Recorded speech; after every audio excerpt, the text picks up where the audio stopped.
dunia, bener nggak sih? Mungkin bukan yang nggak mikirin ya, cuma kalau lagi sibuk kerja banget kan akhirnya nggak kepikiran yang kayak aduh cari pacar, nggak kepikiran tentang cowok melulu gitu loh.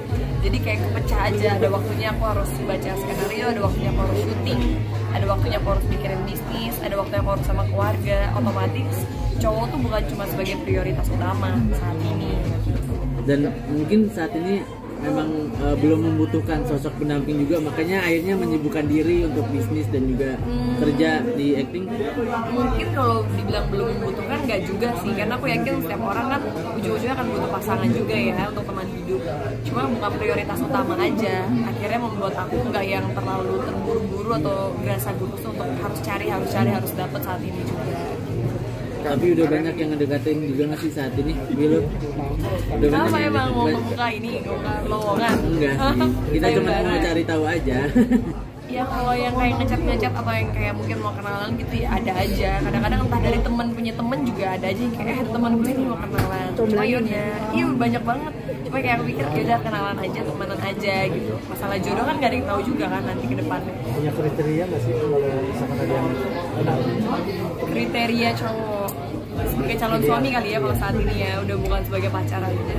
Kriterianya pastinya harus baik, harus cowok ya, cowok tuh jangan lupa. Cowok ya, cowok. Oke. Iya dong. Iya. Kan zaman sekarang juga ngeri, banyak yang membingungkan. Iya. Terus harus yang pekerja keras juga pastinya, dia punya tanggung jawab, dan ya yang paling penting dia juga punya prinsip hidup yang kuat. Ya selebihnya mengalir deh, karena kan kita nggak ada yang tahu kayak karakter orang akan gimana.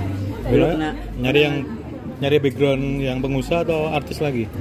Kalau background kerjaan jujur aku nggak patokin sih, cuma apapun itu maksudnya yang kayak kerjaan dia itu ujung-ujungnya nggak akan penting. Pekerjaan dia ujungnya nggak akan penting, yang paling penting itu orangnya mau kerja atau enggak. Karena mau pekerjaannya sebagus apa, kalau dia nggak mau kerja ujung-ujungnya juga nggak akan punya apa-apa. Dulu pernah punya pengalaman dibohongin sama cowok paling parah nggak sih? Apa sih gitu?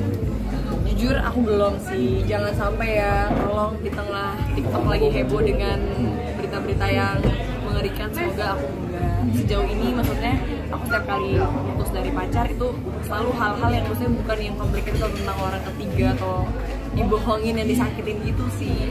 Jadi semoga aja enggak ya, karena aku yakin juga bahwa jodoh tuh adalah cerminan diri kita kok. Kalau kita pengen dapet jodoh yang kita inginkan ya kita lakukan kita berusaha treat diri kita aja dengan lebih baik.